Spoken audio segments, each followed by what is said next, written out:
Not all fears come from nightmares. Some of the scariest things happen in real life, in the woods, in the dark, or right outside your home. Here are 3 true stories of people who encountered something they couldn't explain and could never forget. If you're watching this video alone, make sure all your doors are locked. Story 1: The White Forest in Utah. I'm the kind of person who turns to nature whenever I need to escape the world. After catching my fiancée cheating on me with my best friend, I packed a few things and drove across the state lines. No destination in mind. I just needed to go. Utah had always been on my list, and Wasatch National Forest felt like the perfect place. Untouched, remote, not a single soul in sight. I drove deep into a narrow dirt road, stopping only when my car couldn't go any farther. I killed the engine, stepped outside, and everything around me was eerily peaceful. No cell signal, and I liked that. I had an offline map with me, memorized where I parked, and started the hike. As I stepped over layers of decaying leaves, a strange feeling crept in, like the forest was watching me, but I shrugged it off. About an hour in, the rain started. Not heavy, but just enough to get under my skin. I hate being wet, so I decided to turn back. When I finally saw my car from a distance, I felt relieved. But as I got closer, my heart nearly stopped. All 4 tires had been slashed. This wasn't an accident. This was intentional. I panicked, spinning around to check my surroundings, but the forest remained silent, no sounds, except for the steady patter of rain. With no other option, I had to hike back uphill to find a signal and call for help. Somewhere along the way, I started hearing footsteps behind me, slow, steady, and they stopped every time I did. I turned around. Nothing. Just trees and fog.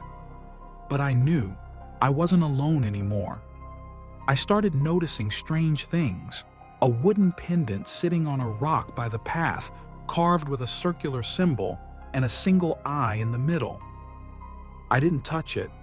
When I finally reached the ridge and saw 1 bar of signal, I called the police. I gave them my location, told them someone might be following me. They said they'd send someone out. I felt a little safer, until I realized I still had to go back through that forest. Instead of retracing my steps, I decided to loop around from another path to avoid being ambushed. But as I passed a small clearing, I froze. There, deep in the woods, was a crude campsite, logs arranged in a circle around a bed of ashes, and in the center, a partially burned piece of white fabric like some ritual had taken place. I quickened my pace, scanning the trees, and then I saw it. A crude white mask, just barely peeking out from behind a tree before vanishing. I didn't wait another second. I ran. The footsteps behind me were loud now, no longer trying to be hidden. I glanced back. 6 people, dressed entirely in white, wearing wooden masks, rushing straight toward me. They didn't scream, they didn't speak.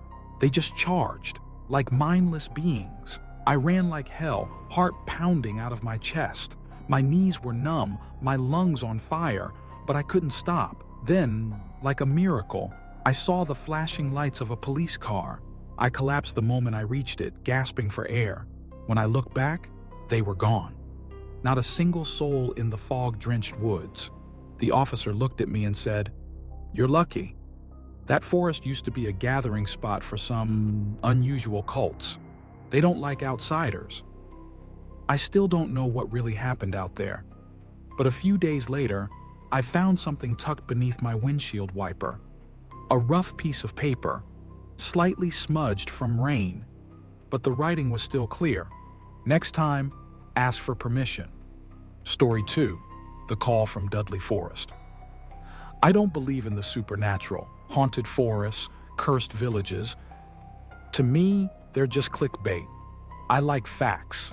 I like silence. I like the woods.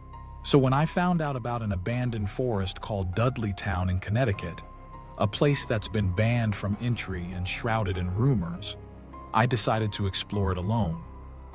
I got there around noon, carrying a backpack, an offline map, and a set of homemade marker stickers. Each time I went deeper into the forest, I stuck one on a tree, and on the way back, I'd remove them, never leaving a trace. But the moment I stepped inside, something felt off.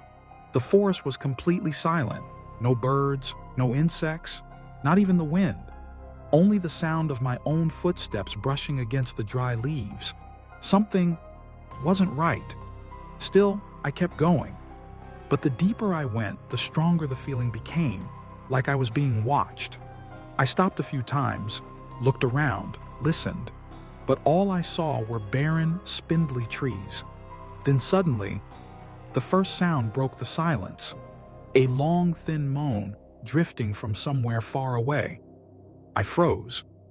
It didn't sound like an animal. It sounded human, like someone in pain. I turned around and started walking away. The sound followed. I slapped another sticker on a tree and picked up my pace, thinking I'd just retrace my path and be done with it. But a few minutes later, I noticed something that chilled me to my core. The stickers had been moved. Instead of being shoulder high, they'd been pulled down, now positioned around waist level. I had never placed them that low. And the path now led directly to a dark cave opening hidden behind a cluster of bushes. The rocks around the entrance were etched with strange carvings, stained with dried blood. And on the damp earth below, tiny handprints. Child-sized, I ran. As I did, I heard a whisper, faint as wind. "Don't leave." I didn't dare look back, but as I passed a thick tree trunk, I saw a wooden mask lying face up on its roots, and next to it, a wet footprint. I opened my phone map and realized the system time had been pushed back by 2 hours. No signal. The screen started flickering. Then, the moaning came again, closer now, clearer. And this time, it called me by name. I ran like hell. I don't remember where I was going, just that every fiber of my being was screaming to get out. When I finally saw the forest edge in the distance, the sound stopped, like it had never existed. I dove into my car, slammed the door, locked it, and started the engine. The rearview mirror showed nothing but quiet trees, but as I pulled off the dirt path and glanced back one last time, there it was, something white, standing completely still among the trees, watching me. I never went back to that forest, but sometimes, late at night, when everything in my house falls silent, I swear, I still hear a soft moan just beneath my window. Story 3. The Lake with No Name. There's a lake behind my house, fenced off with a sign that says "No trespassing." But when we were teenagers, my friends and I used to sneak in through a tear in the fence. To us, that lake was the perfect hideout, quiet, peaceful, no one around to bother us. That night, while hanging out in the basement, my friend Chester suggested we walk out to the lake. The sky still had a faint glow, and we were already a little buzzed. We hopped the fence, waded through the mud, and made our way to the familiar shoreline. But this time, instead of sitting by the cliff like usual, we decided to go farther, to the other side of the lake. As we walked along the shore, Hassan suddenly froze, pointing ahead. There was a figure dragging something heavy toward the water's edge. As we got closer, we saw it clearly. A large black trash bag being dragged through the dirt. It looked bulky, like something was inside. Then, 3 more people emerged from the woods. 2 of them were also dragging black bags. The third carried a kayak. We held our breath and watched as they calmly slid each bag into the water, like they'd done this many times before. No one spoke. No one laughed. Just the sound of water lapping against the boat and plastic brushing against rock. And then, my phone rang. The ringtone cut through the silence like a slap. All 4 of them turned instantly. and I'll never forget their eyes, pure white, no pupils, just foggy mirrors staring straight at us. We bolted through the woods, hearts pounding like drums. I couldn't remember the way back, couldn't find the tear in the fence. We ran alongside it like panicked animals until Rick suddenly shouted, "Here!" and we scrambled through. Back at the house, Hassan called the cops. I was ready to get chewed out for trespassing, but the officer said something that made my skin crawl. There were strange footprints leading up to the fence behind your house. A few days later, they pulled 3 bodies from the lake. The news spread like wildfire. I tried to forget, until last week. I read about a teenager who drowned in that same lake. The next morning, I received an email. No sender, no subject line, just one image inside. The lake at night. And across the center, in bright red text, "The lake isn't full yet." Sometimes the scariest thing isn't what you see, it's what you can't see, but you know is still there.